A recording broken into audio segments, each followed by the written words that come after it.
welcome back here to Expedition U. We got Ozzie here with us this morning at askozzie.com, a real estate extraordinaire here in the Houston area. Hey, Ozzie, how you doing this morning, buddy? I'm doing fantastic. Thank you so much for having me on. You know, it's funny, you recently made a change over to EXP, and, I have, I've been a bit of a creeper from afar for many years, kind of watching what you guys are doing over there as our team grows. I'm really excited to get to know you a little bit better and kind of figure out where you came from, how long you've been here, who's feeding into you, more importantly, who do you feeding into, and kind of what's your moonshot. So just kind of give us the 2-minute, this is me kind of situation. Man, it's kind of crazy when we think about business, and talk about, people that really got you where you're at. I go back to the beginning and, when you talk about the person that changed my life, it's one person. I was raised by a redheaded Irish woman, and her name was Patricia Canty, and she became my mom at the age of 1. And man, I call her the perfect volunteer because she volunteered to be my mom. And without her, man, I don't know where the heck I would be, to be honest with you. So that's kind of the biggest, it's a huge part of who I am. So you won the lottery at 1. I did, man. And what's funny is I went most of my life thinking I didn't. It's very easy, when you're younger, to wonder, how did I get left behind? Man, I get really emotional about this shit. I'm sorry. No, man. Hey, dude. I mean, that's you can't get more to the root of a person is than where they came from, right? Yeah. I mean, and so many people today get stuck in the have-nots, right? I didn't have this, or I didn't have the Jordans, or I didn't have, this thing. I used to get so pissed when I was young because my mom and dad, my dad was an airline pilot, and, white picket fence, 2.5 kids. Mom and dad are still married today. But I was pissed because the only credit card they had was JCPenney's. And I grew up in the 80s, and everybody else is wearing, Cavariccis and Jordans and all this other stuff. And I'm like, wearing blue Wranglers, from JCPenney's. And I'm just like, I'm thinking I've got the worst situation in the world. And I look at my situation, like some people, it's like, oh man, they're like, oh, I'm sorry that happened to you and this, that, and the other. I'm like, man, my life is a complete blessing. Absolutely. It was just amazing. I think I got to see a volunteer at work. Like every day I got to see someone that showed up and signed up for the duty of being my mom. And I know how hard that was because I'm a mess. I'm a wild ass person. I've been wild since I was a kid. So I could just imagine what she had to deal with, the things she was watching. I really wish she was alive because I would just want to ask her, what was it like raising me? Because I know I'm insane. But I didn't get it, and I was basically she made me her own. She raised me. I got to see her at work. She gave me a family, and man, the hardest part is I had to as I got into high school, she was diagnosed with cancer when I was 16. So from 16 to 17, probably even less than that, man. I feel like it was a year, but it's probably less than that. But I had to take care of her. She basically told my older brothers, she said, leave and don't come back. Go live your life. My life is over. It's time for you to live. Go do what you do. So they took That's off. heavy. And it was, and I lived. It was me and my mom. And truth be told, my dad was always around, like my birth father, but it was just it's very difficult to talk about. Hey, but take a second. It's okay. Yeah. Just things that he did to us. So Sure.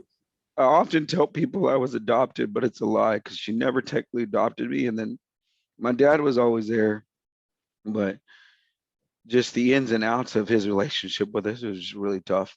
So what's amazing to me, Ozzie, is with obviously the stuff that you went through, right? And I'm sitting here looking, and you're going back to this woman that just blessed you, right? I mean, there's no other word. Yeah. And then and it just so happens you're wearing a shirt, and the only part I can see where it says "Give Grace," Yes, this is right? my favorite shirts. Give grace, stay out of judgment, be understanding. But just those first two words is what she did, right? Yeah. I mean, that's cool. I mean, so the thing is that you're carrying that forward. How many people come out of those just dark, nasty situations and become dark and nasty? Man, You I'm know? telling you. So I have an older brother. I love him. He's actually one that gave me my name. My real name is Osiel. But when I was in kindergarten, he was a rocker. He was big Black Sabbath, Ozzy Osbourne. And I Okay, got I'm down with that. there we go. I got tired of having my name butchered. So I came home from kindergarten and I was just remember seeing the Ozzy Osbourne and I was like, man, I need a new name. Like this doesn't work. Like nobody knows how to say my damn name. So I asked, he's like, you should have everybody call you Ozzy. And I'm like, okay. And then I went to my mom and I'm like, can we just call me Ozzy? And she was like, okay, Ozzy. And that was my name. Like from then on out, I'm like, Nice. okay, I got a cool name. But my older brother, Tony, like God bless him. I believe he's still alive. I haven't seen him. He kind of goes in and out of the world. And Sure. man, like when he found out like he was truly adopted and he met two of his brothers and sisters that his birth mom kept, and he lost his mind at 12 years old. He just became this very angry human being. I looked up to him so much, like he was, I wanted to be him. And Sure. he got in and out of running drugs and being in prison, and he's just been in and out of prison. Like he's probably 50 something years old, and he's just, his life has been prison. It's been in prison, out of prison. And I just look at it and I just think like that could have been me. But for the grace of God, there go I. Yeah, like I'm super blessed. Like I was given an ample amount of intelligence and I was given enough grit to say that I'm gonna be something, like I'm gonna do something different. And But that okay, was a big so deal. but I mean, that's something that I think a lot of us struggle with. I've got a brother and a sister. My sister passed away, unfortunately. And she had a much rougher road than I did, and I loved her to the day she died, but we didn't see eye to eye on a lot of stuff. And my brother is still with us, and he's had some challenges, but he's killing it now, and he's back doing what he needs to do. And I struggle with that. Same parents, same house, same hugs, same kisses, and then you see this divergence, right? And it's just how you process and the decisions that you make. And it's like those old books. If you want the guy to go left, turn to page 32. If you want him to go Oh right, yeah, I remember turn those. to page Okay. 64. Right. And it's like, dude, if I had gone to page 32, I'd be screwed. But luckily I went to page 64. But I mean, it's so crazy to me that I'm where I am, right? Mhm. I talk about this all the time. I got married at 20, had my first kid at 21, 22, was done having kids by 28. And I mean, when my wife and I got married and started having kids, I literally on numerous occasions looked at her on the couch and was like, who let us have kids? I mean, like those words like physically came out of my mouth because I'm just Mhm. like, I'm 12 and stupid. I mean, because Yeah, mentally yeah. I'm not there, and even today, I got a nice house, beautiful wife, been married 27 years, making great money. I just bought a new car yesterday and I'm riding around this car going, how the hell did I get here? I Right. think that Because all the time. I'm still that insecure 12-year-old that's looking for a cooler name. Mhm. Right. Yeah. No, I think that's every day. I just think like, man, people where I'm from don't get to live lives like this, so I better take advantage. And Absolutely. I make so she passed away when I was 17. I came home from football practice one day and it was over. Like she had died. I came in the house and I just sat there for a good couple hours and the ambulance and everybody came and it was just like, what the hell am I gonna do now? My dad Yeah. ultimately, like that was kind of the thing that pushed him over. He was already crazy and did a lot of crazy shit. Like, and we talked about my brother Tony, like they got so sideways that my dad shot him in the back with a shotgun when I was in 8th grade. And I'm like, in what world does this shit happen? Like nobody, and Wow. I grew up in right outside of Pearland. I grew in Brookside, which Brookside is its own little area. And I wonder like how the hell does that shit happen? And then So with my mom and everything else, so my dad started going crazy, and I had to start paying bills. And when I from 17 to 21, I was the angriest son of a bitch you probably would ever meet. Like I was I so mean, angry. I get that. I mean, I'll give you that latitude. I mean, you kind of had a lot to deal with.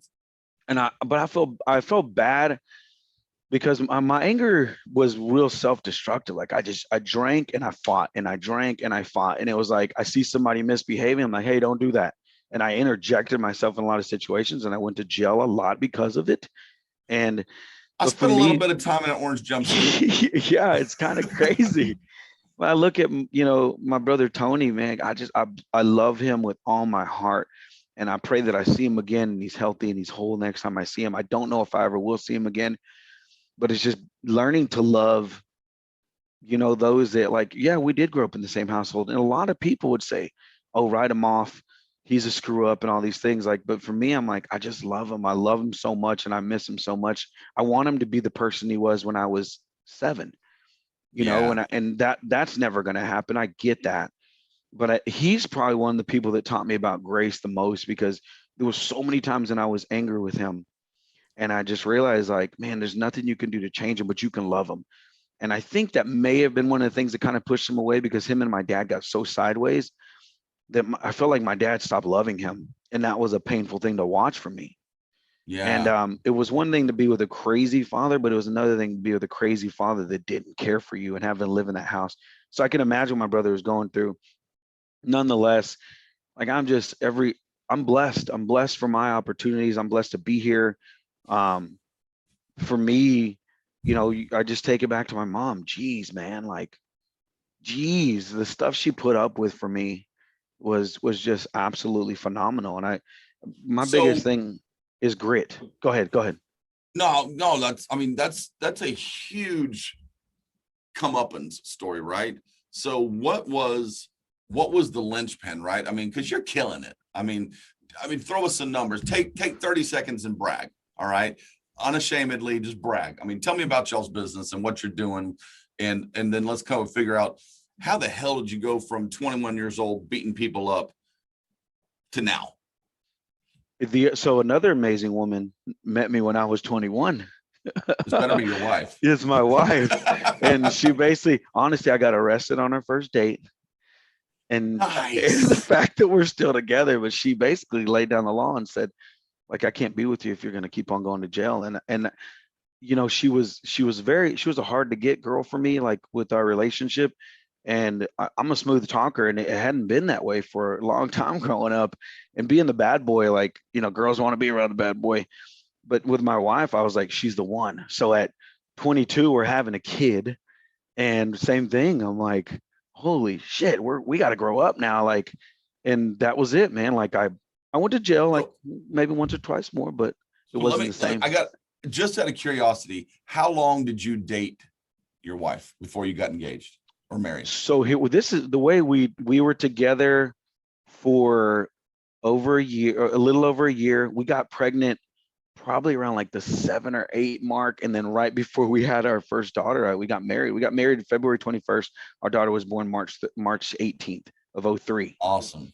So I was just freshly 22, and she was 21. So we're like 1 year apart, and it just, and Did that relationship save you?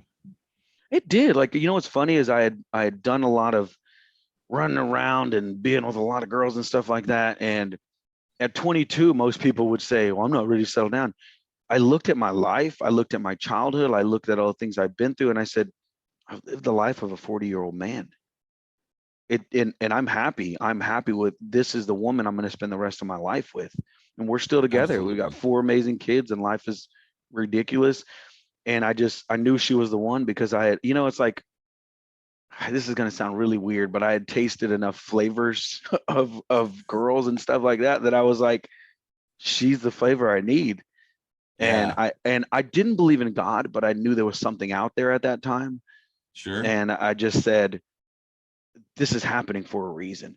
Just like my mom was put there for a reason. She's from Boston, and she became my mom in Texas. Like, all that stuff's crazy. Like, I Dude, just knew it lined up. you can only get crazy blessed for so long. I mean, unless you're just completely sociopathic, but you can only be that lucky for so long before you step back and go, all right, somebody cooler than me is in charge of this. Mm-hmm. You know, I mean, Absolutely. before you start, because you talk about grace, but with grace comes gratitude, right? Mm-hmm. You know, and then when you find gratitude, you're looking for someone to place that on. You Mm-hmm. know, who I know I didn't do this for me. Who did this for me? And is it my wife, or is it okay? Well, there's no one tangible. So then you start looking in the ethereal, you know, or Mm-hmm. bigger, you know, okay, what's really going on here? And that was big for me. You know, I was raised, you know, Baptist, Mm-hmm. but we didn't go to church, you Yeah. know, and there's a whole story there. But you know, I met my wife and she was raised Pentecostal. Oh wow. Okay, Oh that's yeah. different. Yeah, it was like, I mean, I got in big trouble. The first time I went to church with her was over at this Church of God over behind Alameda Mall. And I was already engaged to her. We went on 2 dates, got engaged, got married 3 months after we met. It was like this whirlwind kind of thing. But anyway, so her church, her family, like this was their pew. Like, you know, you didn't sit here. This is where the Thompsons sat. Mm. And I had never been to that type of church, you know. So I'm sitting front row center, and somebody started feeling the glory, and they started speaking in tongues and raising hands. And dude, I started laughing because when I No, get you nervous, I didn't. laugh. I was like, it was a nervous laugh, and I'm dying. I'm like crying, sitting front row center. And I mean, it didn't go well. It was not well You know, it's received on my crazy. part. So I had a Pentecostal experience. So when from what I remember, like when I started being able to go back and forth to my birth mother. So we were in Brookside. My birth mother lived in Algoa, Santa Fe, Texas, Yep. and there was a Pentecostal church out there that they went to. And so, truth be told, like total in all, I have 15 brothers and sisters. And Wow. yeah, so my birth mom, she had a lot of kids. So when I would go and stay with her, um, they were she I don't know if she was Pentecostal, but we went to a Pentecostal church. That's what I remember. Sure. And man, they scared the dog mess out of me. Like that was scary. It was scary because we were really poor Mexicans in an all white like Pentecostal church. And man, some of the things I'm like, I'm a little scared here. Nothing, no knock on the Pentecostal. Like, man, whatever makes you happy No. makes you happy. But those journeys, like Pentecostal, and then in about eighth grade, I was like, I'm looking for something more. And me and my brother, we just went. We would walk to whatever church was closest, and we tried like all these different churches. But like it's hard when your parents don't really go with you, and you've got to figure that part out. We never really felt like we belonged. So in Well, the that's journey, kind of a big thing when it's not being fed into you, right? Because I mean, faith, historically speaking, or in most often, is something where you're given a foundation to start from, and then you find your own journey. But mhm. to start with no foundation to go down that journey would be exceptionally difficult. Yeah, no, there was no like parental indoctrination into church stuff like that, which a lot of people get that. And for me, like me and my brother just going through that journey, it was enlightening. Yet, to be honest, like man, when I met my wife, she was a devout Catholic. Like she grew up Catholic school, all that stuff, and she had made it very clear we are going to raise our kids Christian. We're going to raise our kids Catholic. And I'll be 100% honest with you. My verbiage was, I don't believe in that. That's a book of stories. I'll let you do that, but I'm not going to participate. And this is where like that's like one of the big changes too is so I was working at Papacitos. I was a manager at Papacitos, Mm-hmm. and she would invite me to church every Sunday. And every Sunday I'm like, I told you I don't believe in that. And now we have a baby, and I'm still like, nah, nah, nah. And you don't get very many Sundays off in the restaurant industry. No. One Sunday I get off and she's like, we're going to church. And I'm like, okay, I'll go with you. And she like, what? You're gonna go to church? And I said, yes. And the pastor, like he spoke to me, like he started telling me like all these things, I think we all have these points. If you go to church and you start to believe, like we typically have that time where it's like, oh my gosh, he's speaking to me. And Yep. it was a sermon on I don't know if they call them sermons in the Catholic Church, but whatever. It was on like forgiveness. And it was on, not every battle is yours to fight. Because for me, so truth be told, the day before, um, I got a little, I'm crazy. So I do wild stuff. And the day before, I saw a guy, I'm driving down, we're in the hood over there off of like navigation or whatever. And I see a Oh truck yeah. and there's a cat in the middle of the road. And this Ford F-150 swerves and runs over this cat. And I see the cat Wow. wiggle, and I'm in our car, and it's in, you know, in things I used to do that I can't do anymore because I'm not wild like I used to be. But I followed this guy and I tried to run him off the road. And I basically was like, I'm going to make you eat that cat. Like, I don't believe in taking a life. And I was Sure. very angry. And you do irrational stuff. And my wife's like, Ozzie, we have a baby in the car. And I'm like, what am I doing? Like, Yeah. what am I doing? And then the next day, like all that happens, and I'm like, because man, I would do stuff like that. I would pull people over and I would rip them out of their car and be like, not out of road rage, but if I saw them like do something crazy, I'm like, I'm Sure. gonna set you straight. And I did stuff Yeah. like It's that my job to everywhere. to Yeah, fix the world, because I'm not I going to let. believe I was the Punisher, right?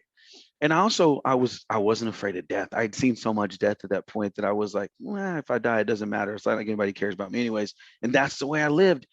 But that day in church, like he just spoke and he's like, it's not always your battle. Give grace, find your peace, like all these things. And it just hit me that God didn't take my mom at 17. He gave me 17 years with an angel that chose to volunteer. And that was like, holy, I've been looking at this thing all wrong. Perspective. Absolutely changed everything. Well, the thing is the weight. I mean, because I know exactly where you're coming from. The weight of having that removed from you. Of I need to right all the wrongs, and I need to, fix this guy. Because and obviously that comes from an internal position of pain. And I dealt with all this, and you're no different than them. So I'm gonna do to you what I couldn't do to them. Or I'm Yeah, gonna yeah. No, fix this it problem. came from being at home. It came from my father. I Yeah. it was hard to realize that, but I mean, truth be told, I counted. I was in 24 fights before the age of 21, and I never lost a fight. And I would tell Well, I people wasn't like, in that many, but I know for a fact from third grade to 12th grade, I got in a fight, at least one fight every year. And I got expelled my senior year because I got in a fight and pulled a knife on a guy. I mean, and I went to Clear Lake High School. I mean, it's not like I grew mm, up in the hood. yeah, I was I like, went to Pearland and I fought yeah. every year. Every year I got in a fight, and every year I got suspended. And I was smart, but I never got to exempt my test. And I'm like, oh, you jackass, why do you keep doing this? But I was So going to hand fast down the forward. punishment. So that was 2003. You got married, right? 2003. Hmm. All right. So fast forward 19 years, you've got a big real estate team. You guys, what are y'all going to do in sales this year, you think? We should hit right around the 300 mark of units closed this year. Nice. Investment wise, I think our portfolio to push over 100 doors owned this year. Property management is taking on a lot of doors. I'm proud of that. My biggest push this year, so the big change is this year. I used to say I just want a team of 6 to 9 people, and I don't want bigger than that. And this is what I want to do. But what I began to realize over the years is that when you get in business with amazing people, they want opportunity, and opportunity comes from growth. That means you have to Yep. continue this recruiting and growth process. So this is our first year of me recruiting, and we went from 9 agents to 37 agents in the first half of the year. And we've just been Do exploding and more, Ozzie. Do more, do damn it. more. And the big thing for me is I was a producer who led the team at 68 transactions to 70 transactions every year. And now Mm-hmm. I've stepped out and I've scaled down. My goal is strictly 20 transactions this year, and everything else goes to the team. By next year, I want to be 100% out. But we'll bring in, I believe our final number will be around the 2.2 million in commission mark on the end of the Nice. year. Okay. So take 2 minutes and talk to 12-year-old Ozzie from current Ozzie, right? How does, I mean, because again, I tell everybody that I don't think anyone matures internally past the age of 12. Mhm. It's just like we get older, we get fatter, we get smarter, but you still feel ugly, or you still don't like your name, or you still got that 12-year-old inside, right? How do you, do you have those moments still? Because I know I Yeah. do. I have it when I look at my kids. When I look at my Mm-hmm. kids, man, I look at my kids and I say, because I used to not be afraid of death, because I'm like, well, if I die, my kids will experience what I experienced, was loss of a parent at a young age and having to deal with life, and they're strong enough and that'll make them stronger. And then I look at my kids and I'm like, none of them are me. Like they're Yeah. not, Thank God, right? yeah, like I'm gritty as hell. I'm a fighter. Like that's who I am. And my kids aren't me. So, and then I look at them and I think, I would never do to you what has been done to me. Like you will never have to see the things that I saw. So I made a commitment. Well, Like that's my the kids, goal, right? that is the goal. My kids will never see me drunk. And here we are, 19 years since the first one, and they've never seen me drunk. I won't do it. Like I won't be that person, because I know who I am. I know who I'm from. I know who my family is. I know who my father is. I know we battle addiction. I know I had my bout with many different drugs, and I Mm-hmm. just don't want my kids to be exposed to that. It's not to say that it's going to send them one way or another, but it's just like, man, I Well, just want them to be able to you're say he was creating a he was amazing. you're creating a baseline, right? And the whole thing is, what are we here for if it's not to improve the next round, the next Mhm. generation, our kids, whether that's, even if you don't have kids, right, is to improve the people around you, is to be that influence, that positive influence, because you're an Mhm. influence regardless, but we want to be a positive one. You know, I remember when we had our first daughter, and I didn't understand why anybody let us have a kid, and then we had our second daughter, and I'm like, okay, this is getting real, so then we went and Mhm. we did the whole, you got to buy a house and you got to do this and you got to do that. But at that time I was in retail management, and that's a tough gig when you're trying to raise a family. My Mhm. wife was a teller at a bank, and I'm working 60 hours a week. I'm gone before they get up. I'm home after they go to sleep, and then you kind of look back and, what is your why? Because that was something that was always really important to me. I didn't mind putting in the hours. I didn't mind not being present as much as I wanted to, because I Mhm. knew what my why was. Mhm. What is your why? I sum it up in two stories. So one thing is, like, it's weird. I know it's gonna sound a little crazy, but I just, when I realized it was a God, and I realized that somebody had his hand in everything that happened to me in my life, and I was blessed. I asked him. I was like, just make me one promise. I just want to see my kids graduate. Like, if you just give me that, and I'll be your It's a small greatest ask. cheerleader. Yeah, I'll Yeah. be your greatest cheerleader ever. Because when my mom was dying, she said, "Baby, I'm going to see you graduate," and that did not happen. It was a very And painful thing for me. But with my sure. kids, I'm like, I'll be everything you need me to be. I'll tell everybody about God and what you've done for my life. I'll be your greatest cheerleader. Just let me see my kids graduate. Like, that's that part. That's important to me. The other part is, like, so when I was 21 and I realized, like, when I was 17 and she was passing, my older brother Angel, like, he's real. Like, he's not going to play with you. Like, he's a genius when it comes to numbers. He's actually in real estate too, but I'm street smart, he's book smart. And I remember him telling me, he's like, mom's dying and you're a piece of shit. Like, this is what she sees. You're in and out of Wow. jail, you're doing all these things. Like, I hope you're happy. Like, this is the legacy that she believes she's leaving behind, and you ought to be ashamed of yourself. And you're 17, you're selfish, you don't think anything of it. But I've always, like, you can't go back and change that, because when she's gone, she's gone. Like, so I would tell myself, like, what can I do, like, to really show her?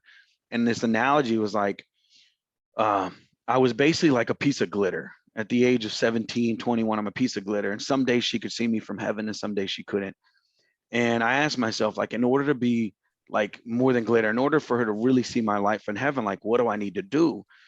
And I realized, like, I had to do what she did. I have to go out there and impact lives. I have to tell my testimony. I have to help people out. I have to lift people up. I have to help people see a better life. Like, I have to love God's people, as many as I can.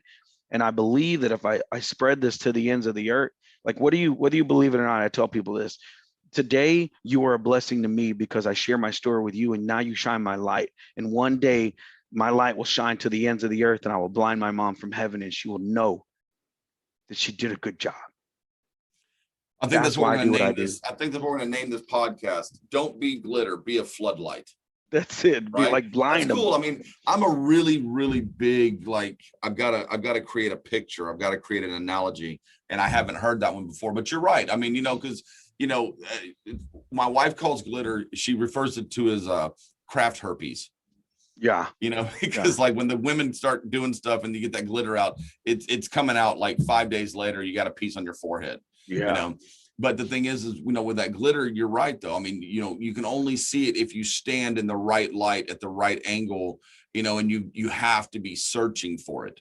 Whereas, if that internal light or your actions or your attitude or for theological purposes, your spirit or whatever it is, if it's so amazing and outpouring, you can't miss it. It's there it is, Yeah. 24/7. No, that's huge. I like that. That's a great analogy. So I already think I know what you're going to say, but I mean, obviously you're very specific in who fed into you. So I'm not going to let you cop out though. You can't say your kids Okay. because I already know that. But who are you trying to feed into? I mean, for those comeuppance, right? I mean, Mhm. so my big thing on my team is I really love what I call FNGs. I won't use the first one. It's new guys, right? Are you with F? Are F, you F3? huh? You do F3, I don't. or were you military? I was raised by Marine. Okay. Yeah. So Yeah. I'm with F3, and we say F and G.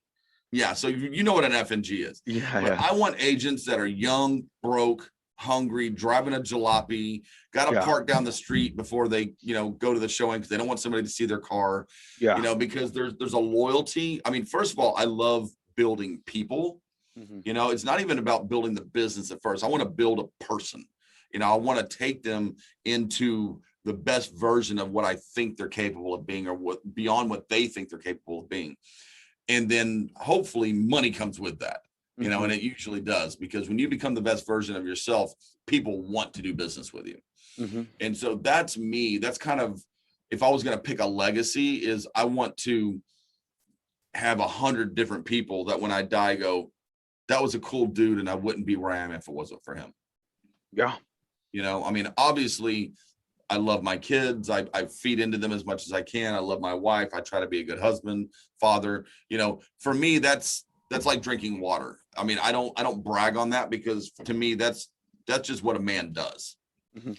But outside of that, that's my thing. So what is your goal? What gets you up in the morning, and who are you feeding into and pushing forward? So my, I learned a while ago that like money's not going to make you happy. Like it's just not. So I was in business with some people, and I was making plenty of money, $500,000 a year, and I quickly realized that I was miserable. So when I left that business organization, I realized that it doesn't matter about the money, it matters about the people. So go find the best people, like be in business with the best people. So when I interview and I bring people on, I'm looking for grit. I'm looking for how they're going to fit in our culture, our community.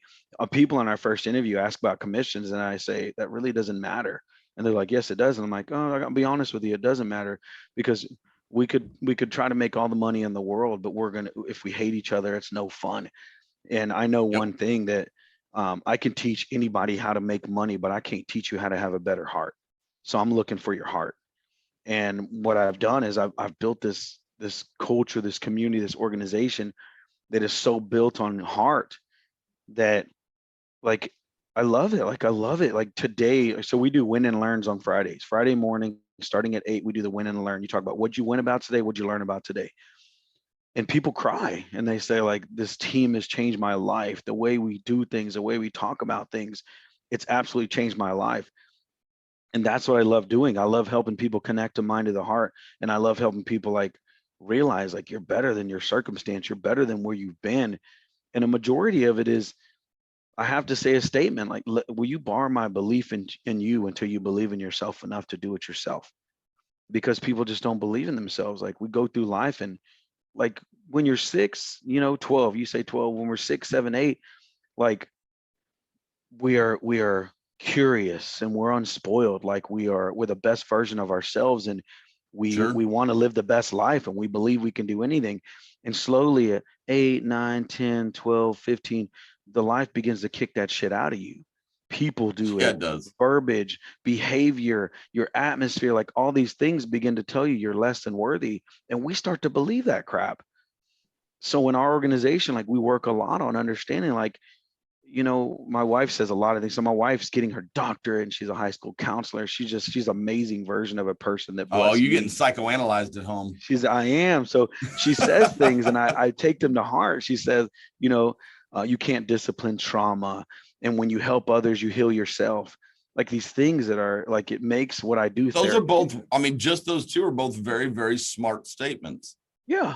And for me, I get to live, I feel like a therapist sometimes, but I get to live in this place where people come to me and I realize that if I can fix the battle between the mind and their heart, their whole life can change. And once it clicks and it Absolutely. starts to happen and you see that person become a better version of themselves, when you see them start to, like, they're better with their kids, they're better with their husbands, they're better with their families, and they just feel peaceful. I realize that, like, that's what I'm here for. And I tell people, like, we're going to get a season together. Our season may be a day, our season may be 10 years, our season may be a couple weeks. I don't know. But know one thing, I'm going to give you everything I got in our season. And when you leave here, like you're going to leave with some tangible, like some real stuff you can do to make your life better. And that's what I care about. And that's how I believe. That's why I believe I'm here. I'm not here to sell real estate. All right, Real Ozzy, estate's a sign me up. I'm byproduct. going to join your team. Real estate's a byproduct. Like we're here to fix what's wrong inside of us. Like, you know, real estate's like a game of Monopoly for me now. This shit's just fun. And Yeah. nobody's dying in real estate, right? Like nobody dies because of a transaction. Maybe, but I haven't seen it happen yet.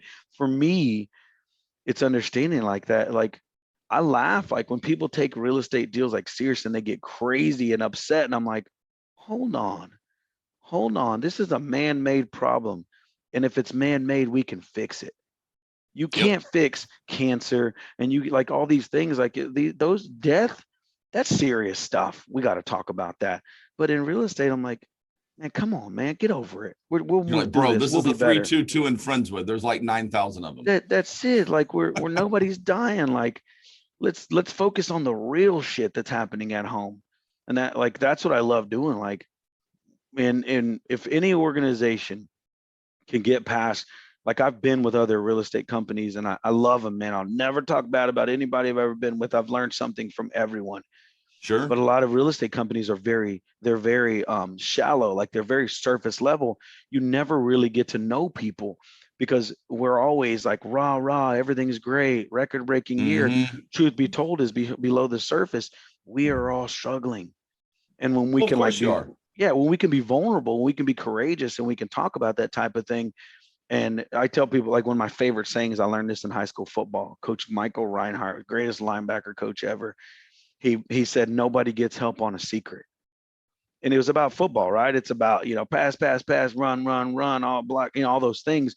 But Yeah. truly it works in life. Nobody gets help on a secret. When you can open up and tell somebody else, ever you're struggling, I'm struggling, we're all struggling. Why don't we just put our struggle on the table? Maybe you got a solution that I didn't see. Maybe we can help each other through this thing. Human connection is the most powerful thing, and we neglect it. Well, two thoughts there, and we'll wrap up here in just a second. I don't want to take too much of your time, but when you talk about people getting that upset about a transaction or anything at work, I think once you understand and recognize that anger is always deferred anger, Mm-hmm. right? It's I'm scared about not having the money. So okay, the real problem is a money problem, Mm-hmm. or there's a fear somewhere else. There's anger somewhere else because no one's legitimately pissed about a house. Mm-hmm.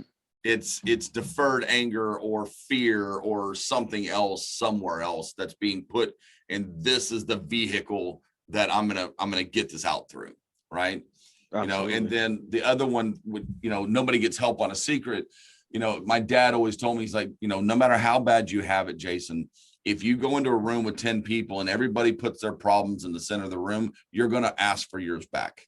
Mm-hmm. You know, I mean, the thing is, and it's all about relevance, or it's all about understanding of, you know, outside of what you said, you know, outside of cancer, famine, you know, global flood, you know, these things that we can't control, everything else, it's a momentary situation or problem or whatever you want to call it. And it is fixable. Mm-hmm. And if it's not fixable, then you just go around it. That's one of the hardest things is everybody believes their problems are bigger than they are. And, Sure. you know, like, so you talk about gratitude, you know, like anytime my kids complain, I'm like, hold on, you tell me 10 things you're grateful for, because I know you ain't complaining about this shit. Do they roll their eyes and go, and they do it. But by the time they get to like number 4 or 5, they forgot what they were complaining about. I'm like, good, go be grateful for more stuff. Like, you have no idea how you have it. You have no idea. Like, I feel like I struggled so they don't, you know, like, but that's the goal, right? It is. Yet in the same token, I'm kind of mean. I'm like, you're going to work, damn it. Like, I'm going to make you work. You know, this, I think you'll understand, probably more so than anybody else that I've interviewed, but one of the most poignant moments in my life, right? So my dad kind of grew up the way you did, in a sense of moved out when he was 15 years old. I mean, like, him and his brother, the house wasn't big enough for them to live inside of it. So there was a lean-to on the back of the garage. They had a little bed in it that they slept in, you know, and this is in Oklahoma in the winter, you know, I mean, this is for real. You know, put himself through high school, put himself through the Marine Corps, put himself, you know, fought everybody, you know, went to jail, you know, the whole thing. Right. Mm-hmm. And I'm sitting with him and I'm like 26 at this point. I got a couple, 2-3 kids. And he goes, Jason, he said, you know, everything I went through as a kid, I was okay with, because I knew that I was going through this and that I was going to learn what this was, and that my kids would never have to go through this. He said, so I was fine with it. He said, and the saddest day in my life was the day that I realized that everything I went through was for nothing, because my kids wouldn't learn from the lessons that I had to teach them. Mm-hmm. And that hit me so, I mean, like, you could have shot me between the eyes and it wouldn't have hit harder. Mm-hmm. And from that day, I was like, all right. And I started examining his life, because I realized that the greatest gratitude I could show would be to go back and examine what he had been through and to not reinvent that wheel. Mm-hmm. You know, and that was something that, like, I felt like I owed him. You know, and so I got better with money, and I got better at work, and I became a better father, you know, in all of these things, just as it was really from gratitude, but it was also personal growth. Mm-hmm. But I mean, to have, you know, and my dad was like, I'm the exact opposite. I mean, I had the dad that you're like, he was so awesome, it sucked, because, you know, well, because the thing is you grow up with this picture of what you're supposed to be. And he rode motorcycles and shot guns and jumped out of airplanes and flew jets. And yeah, that's a high bar, man. Anything I do is going to be shit. I'm lame. I'm so lame. Yeah. I mean, but I mean, it was really cool, because I got to that point where I'm like, you know, all right, this is what I can do. Right. I mean, and whether you get to that point mentally and you're doing it for yourself, I mean, hopefully you're always doing it for you first. It's no different than the airline mask. You got to put yours on before you help your kids. Right. Mm-hmm. You got to be healthy before you can feed spiritually or physical health into anybody else, you know. But for me, that was just that linchpin moment where I was like, all right, I got to be better at this as a thank you. And in turn, it made me and my life and my wife and my family better. And so that was cool for me. So, I mean, I get what you're saying, you know, in the gratitude, and it's really, really easy, especially in this business, because it's so fast and it's so now all the time. Mm-hmm. Right. You know, the whole thing is, you know, you're going to get paid in 120 days for the work you did today. Right. Mm-hmm. You know, and so if you're not getting paid today, it's because you didn't work 4 months ago. Mhm. you know, that type of thing. I mean, which I know you know all those philosophies, but everything in this business is so right now. Everything's critical mass all the time, and it's so easy to get lost in that. I love hearing that you're feeding into your team on a higher level. You know, like, hey, listen, if you've got the right attitude, you've got the right spirit, and you're taking care of people, the money's a byproduct. Mhm. You know, and the more you do that, the money will multiply. You can accidentally make an ass ton of money Mhm. Yeah. if you're taking care of people. Yeah. I tell people, if you genuinely love people and you show it in your actions, they're gonna love you back and show it in their actions. And when you live life like that, money comes and goes as it's needed. Well, one of the only things in the world you can't fake is concern, Yeah. right? You cannot fake genuine concern. You know, in the tonality of someone's voice when they go, "Hey, how are you?" You know, I mean, you Or do can't they fake stay that. and listen? Do they actually listen? Do they look you in the Yeah. eyes? Or are they like, just humor? Well, Ozzy, I mean, here's the thing. We could talk for 4 more hours. We could talk about the market and everything else. I love the fact that we didn't go down the real estate rabbit hole. You know, I really wanted to, you know, give our listeners an opportunity. I know, you know, from us and conversations and watching you on Facebook, I know kind of where you're at. And I knew that you would be a great interview. I know you're building a great team, you know, but all of that, again, I think is a byproduct of you as a person. And I wanted to get that story out there and share it with everyone.